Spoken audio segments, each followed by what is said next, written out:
आज जो मैं बताने जा रहा हूँ उसे सिर्फ 1 मंथ करके देखना, यकीन करो तुम्हारे जीने का तरीका बदल जाएगा। You will groom out exponentially. और इसके लिए हमें 2 चीज़ों की ज़रूरत है। वैसे तो 3 चीज़ें हैं, पर उनमें से एक आपके पास हमेशा मौजूद होती है। खैर, उस पर बाद में आते हैं।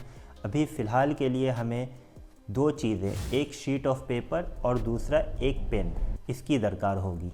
आपने कभी गौर किया है, आपके दिमाग में एक ही मोमेंट पर कई सारे ख़यालात, थॉट्स आ रहे होते हैं and your mind become chaotic, और आप सोचना बंद कर देते हो। आपको उलझन सी होने लगती है और आप खुद को डिस्ट्रैक्ट करने लग जाते हो। पर कुछ लम्हे बाद क्या होता है कि वो ख़यालात कहीं गुम से हो जाते हैं। आप दोबारा सोचना भी चाहो तो वो ख़यालात नहीं आ पाते। आप उस स्टेट ऑफ माइंड में नहीं वापस जा पाते हो, उस तरह से नहीं सोच पाते हो। मुझे यकीन है आप लोग मेरी इस बात से रिलेट कर पा रहे होंगे। आप लोगों में से कई लोगों के साथ ऐसा होता भी होगा। तो कभी कभी सडनली आपके जहन में कुछ ऐसे ख़यालात आ जाते हैं जो वाकई बहुत प्रोडक्टिव होते हैं, पर आप रोज़मर्रा की ज़िंदगी में इस कदर मशगूल होते हैं कि आपके जहन से वो ख़यालात कहीं मिस आउट हो जाते हैं।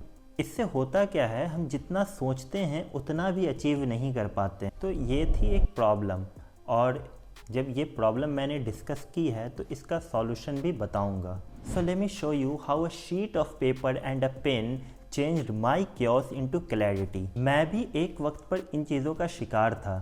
तभी मेरे ज़िंदगी में एंट्री होती है कागज़ और कलम की। मुझे उस वक्त ये भी नहीं पता था क्या लिखना है, कैसे लिखना है, पर मैंने किसी तरह ये अमल शुरू किया। अपने ख़यालात, एहसासात को पन्नों पर भरना शुरू किया इन अ रैंडम ऑर्डर। बस जो जहन में आता उसे लिखता जाता। आफ्टर 10 to 12 डेज़ मैंने महसूस किया मेरे लिखने का तरीका काफ़ी हद तक बदल चुका था। और दूसरी चीज़, लिखने की वजह से मेरे ख़यालात को एक घर मिल चुका था। पहले जो चीज़ मेरे जहन में आती तो थी, पर दस्तक देकर चली जाती थी, अब वो कहीं महफूज हो रही है। मुझे उन ख़यालात को अपने सर में लेकर घूमना नहीं पड़ रहा, और ये मुझे नए ख़यालात सोचने की आज़ादी फराहम करती है। Now I have space to think, breathe and act. जब हम लिखते हैं सिर्फ बयान नहीं करते, हम अपने जज्बात समझने लगते हैं।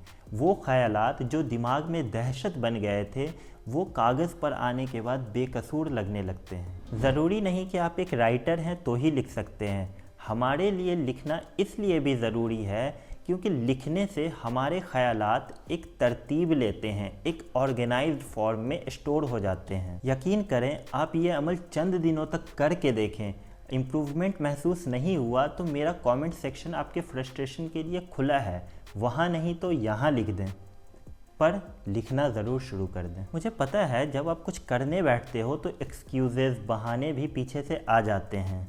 और यहाँ पर बहाना ये हो सकता है कि जब आपके पास ख़यालात आ रहे हैं तो आपके पास पेन नहीं है, आपके पास पेपर नहीं। वैसे तो मैं प्रेफर करता हूँ कि पेन और पेपर का ही इस्तेमाल करूँ, पर जब कभी ये मौजूद नहीं होता मेरे पास, जैसे मैं ट्रैवल कर रहा हूँ या किसी ऐसे कंडीशन में जहाँ पे मेरे पास वो चीज़ मौजूद ना हो, तो मैं अपने फ़ोन पर ही लिख लेता हूँ। आजकल फ़ोन पर बहुत सारे ऐसे एप्लीकेशन हैं जहाँ पर हम लिख सकते हैं। इनफैक्ट आईफोन में एक जर्नल नाम का भी एप्लीकेशन है जहाँ पर आप डेली की अपनी एक्टिविटीज़, अपने ख़यालात एक तरतीब में लिख सकते हैं। वैसे नॉर्मल फ़ोन्स में नोट्स ऐप तो मौजूद ही होता है। वैसे तो लिखने के हज़ार फ़ायदे गिनवाए जा सकते हैं और इस टॉपिक पर आगे भी बहुत सारी बात की जा सकती है। तो अगर आप चाहते हैं कि मैं इस टॉपिक पर डीप वीडियो बनाऊं कि प्रैक्टिकली इस चीज़ को कैसे कर सकते हैं, तो मैं इस पर तभी वीडियो बनाऊंगा जब इस वाले वीडियो पर 100 कमेंट्स हो जाएंगे कि मैं आगे ऐसी वीडियो बनाऊं। फ़िलहाल के लिए अगर आपको ये वीडियो वैल्यूबल लगी हो या इसमें कोई खामियां दिखी हो, तो आप अपनी कीमती राय से मुझे आगाह कर सकते हैं कमेंट सेक्शन में। और चाहते हैं कि आगे भी इस तरह की वीडियो आसानी से मिलती रहे, तो चैनल को सब्सक्राइब कर लें। फिर मुलाकात होगी।